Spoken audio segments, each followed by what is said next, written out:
Thanks for joining me today for our Thought Leaders in Food Service series. I really appreciate you taking some time out of your busy schedule to spend some time with us today. So I just wanted to introduce myself, of course, Mindy Segal, principal with Envision Strategies, and I've had the chance to work with you, Steve Giardini, over the last year plus at this point on a bunch of great projects at the University of Michigan. Would you like to tell me a little bit about yourself and your role and what got you there? Yeah, sure. Thanks, Mindy. I appreciate you guys taking the time and having me on today. So I arrived at the University of Michigan nearly 4 years ago. Started out as the director of residential dining here on campus. Prior to my arrival, I spent 14 or 15 years in the contract food service world with Aramark and Sodexo, had a number of different jobs across a number of different segments. And then even before that, my hospitality career started in private restaurants when I was in high school. So I've been doing food service most of my adult life and really enjoy it. Arrived at Michigan in November of 2019 as the director of residential dining. As everyone's aware, nothing major happened in March of 2020 that would have thrown a wrench into my new job or anything like that. Fast forward to today, I've been the senior director here at Michigan Dining, overseeing all of our operations on campus for just over the last 13 or 14 months or so. One of the reasons I think that it's great for you and I to talk, we have pretty similar backgrounds in how we came up in the industry. And, you mentioned that I'm sure everyone's bored of hearing it at this point, right? Coming on campus at a very challenging time right before the pandemic hit. So having gone through that the last few years at this point, what do let's just talk a little bit about some of the different challenges and complexity now coming out of the pandemic that you faced and how you're looking at those from a large campus perspective. Look, from a high level, they're not very different than the challenges that everybody in the food service industry, let alone the collegiate food service industries, faced, right? We've had our recruiting and our retention challenges around staffing. We've had battles with staff on campus and remote work, which affects our retail operations and our cash operations on campus from a transactional standpoint. Couple that with some of the challenges and complexities around student and staff expectations changing. We spent a lot of time working with that over the last year and a half, as well as the changing workplace culture. Combining that with some of the financial challenges of the pandemic and having some deferred maintenance in our spaces, as well as deferred IT projects. Those are things that are also coming to a head for us now too. So trying to figure out how to rework those into our strategic plan as the world continues to spin around us, and making sure that we can continue to live into our mission and put our best foot forward for our students and their experience on campus. What have been some of the unique kind of strategies that you think Michigan has used to overcome some of those labor challenges, or to encourage people from the retention front, or and you also have a really solid student labor base as well that you've traditionally had. So talk about a little bit of that and what you've used to employ some of those methods for overcoming those challenges. Yeah, sure. And I'm glad you chose this one. This one's my favorite one to talk about, because one of the reasons that I chose to come here in the first place back in 2019 was because of the team and the outstanding job that they do. And I'm proud to be able to support them and what we put forth for our students and our guests each and every day. So I always enjoy talking about them. It gives me a chance to brag about them. But from a staffing standpoint, again, the challenges that we faced are not unique to us, right? And so being able to recruit and retain that staff is something that we spend a lot of time talking about, and kind of revamping the way that things have maybe been historically done, and kind of pulled maybe a little bit away from the higher ed aspect and lean more into food service industry tactics as it relates to those things. We found ourselves, for a couple of different reasons, not being able to rely on sort of historical know-how, and as much as I hate the phrase, the way that we've always done it, we've found ourselves relying on that a little bit less, just because so many other things have changed throughout the course of the last 3 years that we find ourselves having to rewrite a lot of our strategies and processes to begin with. So really dialing our training back to the fundamentals, utilizing the tools that are available to them, teaching them how to use them effectively, clearly articulating why we're using them and what the expectation is of them, and really making sure those communications are frequent and transparent as possible so that we can all kind of, raise all boats scenario, and making sure that we have the ability to affect that change. And our team at the ground level, that service level interaction, has the ability and feels empowered to affect that change. Some of the things that you said that stand out, and one of the challenges that we're also seeing from the labor perspective is that because everyone's been in a bit of panic mode in getting people and getting bodies in the door, they're being treated like bodies versus being treated like real members of your team, and the team and collaborative culture has kind of disappeared in our hospitality industry a little bit right now, and it's been a challenge. So everyone's been thrown from the frying pan right into the fire, right? And some of the things that you're talking about, I think, are important to remind people that people need to have those tools to be able to do their jobs properly. They need to feel like they've got support. And the many times that I've interacted with your team, it is something that you should be proud of, the fact that people work as a team and they work in collaboration with each other. And even when people have not been there very long, I can still tell that, from the outside perspective, that people feel like they're part of something. And I think that's a good message for everyone in our industry, that whether someone's new or they've been there for 30 years, it's still really important to give them the tools they need to do their job and to make them feel supported, especially in an uncertain time, which right now still definitely qualifies as, what's going on exactly, question mark, right? That's kind of what everyone. For sure. As much as I hate to say it, like, we also hit a point in our organization where all of us, including those of us in senior leadership, were treated like bodies. And so I'm proud of the progress we've made. And this August is better than last August, which was better than the August before that. So taking some solace and being able to recognize that we are on an improving path, I think is something that's hugely important. And we'll be sure to celebrate that with our team too. The other, elephant in the room, the students whose experience have completely changed during COVID and during the outcome of the pandemic. As you know, I have a college student who's going into his junior year, so he was a COVID freshman, if you will. And, in my ability to be able to see so many campuses, one of the things that we have seen, and University of Michigan is no stranger to this, is that students are a little bit lost. The ones that started during the pandemic didn't really get the full experience of the warm and fuzzy tour of everything, and being able to see all the secret food service locations that are like the places that you must go on campus. And on top of that, and again, being one of them, their parents didn't get to see this stuff, right? So how do you feel that your team has had to engage students differently to get them to know what's going on and to be able to see all the amenities that they have available on campus? Thankfully, we have a really, really great relationship with the Office of New Student Programming on campus.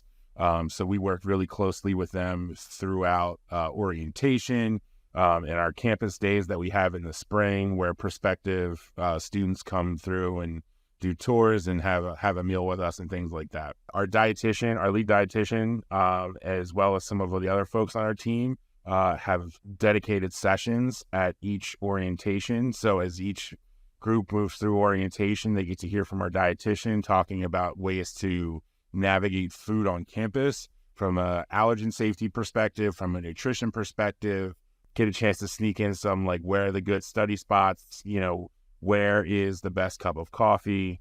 Spoiler alert, it's anywhere that we serve coffee on campus. But being able to slide those little tidbits in, and then having them and their parents have a meal in our dining halls, is probably the best way that we advocate for our services. When move-in comes, we welcome parents into our dining spaces for free. We've been doing it historically for years. It gives us a chance to show them what their students are experiencing on a daily, weekly, monthly basis in our dining spaces. We're proud of the program and the foods and the menus that we offer. And so by sharing that with their parents, it kind of alleviates some of the parental concerns that you have when you drop your proverbial baby off at college. And so hopefully we can kind of ease some of their anxieties that way, recognizing that, we have a really good food program, and at the bare minimum, their children will be well fed. So let's talk a little bit about the community, because University of Michigan sits smack in the middle of a community. You're surrounded by I mean, you can pretty much reach everything within walking distance from your campus, and it's very much, kind of enmeshed in the center of a community. So how do you connect with the campus community, the other constituents on campus who are important, to create those efforts with, and how do you connect? How does your staff connect? How do you work on connections in such a large scale environment? How we connect with the community and how we connect with our students. To me, it really starts with, we have to do our jobs really well. We have to put really great food on plates. We have to offer really great service. Our catering events have to be top notch. All of our sustainability and our DEI programs and all of the things that support Michigan dining and student life at the University of Michigan, we have to do those really well to build up a cachet of trust with the university community and the Ann Arbor community. And that's what really allows us to be able to bring some partnerships into the fold. That all starts with our staff. We continually get great feedback about the interactions that our staff has across campus, whether it's at that sort of service level moment of truth, when you're handing over that cheeseburger and French fries on the plate, or, whether it's, a catering server, things like that. Or even, as it relates to being invited to guest speak in various classes around campus, which happens several times a year for a lot of our staff. So we really focus on doing our job well, and then letting the partnerships develop outside of that once we've built up that cachet of trust. You bring up again an interesting point here. You've got a lot of people depending on you, and people, I think, underestimate sometimes the breadth and width of a dining program on a campus, right? I mean, dining has become much more than grabbing a chicken sandwich, and sitting down real quick and running. It's a place for students to kind of come together as a community. It's actually a place for faculty, staff, and administration to come together when they can get the chance to get out of their spaces, their offices, and get into a different space. You've got a workforce and a customer base of at least 4 generations of people at this point, 4 very different generations. We've got, Gen Z finally spending time on campuses. We've got millennials, we've got Gen X, and we've got baby boomers. Everybody is in the workforce at this point. Everybody is on campus. I'm a student at this point as well. So, even there are students that are non-traditional students. How do you manage so many different personalities in your role? How do you manage the needs? And there are very different needs amongst each of those generations. I think we're finding more and more so, especially in response to the pandemic and how people have chosen to move forward from that. What's the key to managing a very diverse generational workforce? So one, I think it's about celebrating the individual personalities, right? Like if all 1,000 of us were all the same, it'd be a really boring place to work. And Michigan dining is absolutely not that, which is one of the things that I like best about it. So being able to let people have their personality shine through. When it comes to communication and management of all of these different personalities and generations in the workforce, one thing we really strive to do is to have clear and consistent communication, especially around messaging. Now that communication can take place over multiple formats, whether it's email, whether it's something that gets printed and posted, whether it's something that's talked about daily shift huddles. The reality of it is it's probably taking place in all those formats plus several more. But being able to have a consistent message across all those platforms is something that's we found to be hugely beneficial. And then I think that leads to, having some sort of common accountability structure. It's a well-documented management thing that you can find in a quick Google search, right? That, if you're not holding folks accountable, you're going to lose your good employees. And so we're not trying to actively lose anybody. So explaining the why and teaching folks how to use tools, kind of meeting them where they're at with that training, and from a methodology perspective, is important to us. But then once we've taught them how to use them, allowing them to ask questions, but then ultimately holding our teams and ourselves accountable to doing that in a common, consistent way has proven to be valuable as well when it comes to managing across those different generations. I love that message. I often use meeting people where they are. Like, I think it's so important to not always try to get people to come to you, right? But to kind of meet them and see what their concerns are and try to address them through pulling back the curtain. People use transparency and authenticity, those two words. We will call them buzzwords because they are, right? But they're using them a lot right now, and it doesn't mean anything unless you actually, put some purpose behind the words, and you're not afraid to show that even in leadership, no matter the size of the team that you're leading, or whether it's even one person that you're leading, that having a bit of vulnerability and saying like, hey, this is not perfect, and that's why I need you, because you play a part in this and you're so important to this. So I think that that's a really great message. Let's finish up here. As again, we talked a little bit about how dining touches so many things on a campus, and dining isn't just food anymore, right? Dining is wellness. Dining, it speaks to DEI and enrollment and retention of students, and technology, because we're often leaders in what the future of technology will be, from a dining perspective. What do you think, how do you think dining at University of Michigan plays a role in the success of your students on campus?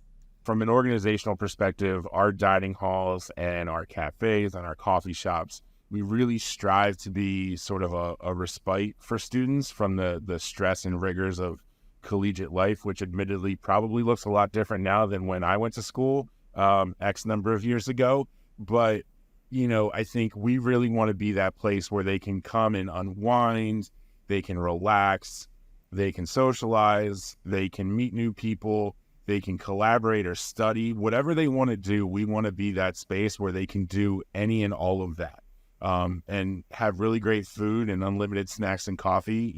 This is just a great sort of byproduct for them to be able to do that in our spaces. Coming out of COVID, not different than a lot of other dining programs, we launched a dining to go program out of our dining halls for some of our more safety conscious guests who wanted to who were maybe not comfortable coming back into spaces with a couple hundred of their closest friends. We offer the dining to go program as a convenience for our students and our guests.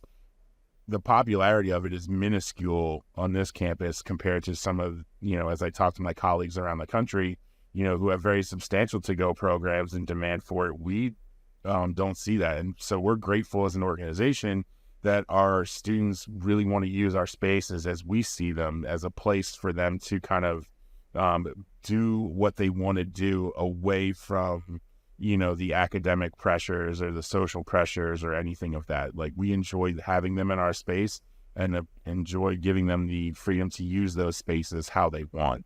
And thank you so much for your time. I know that you and I talk about these things frequently, but it's really cool to kind of put our thoughts together on this.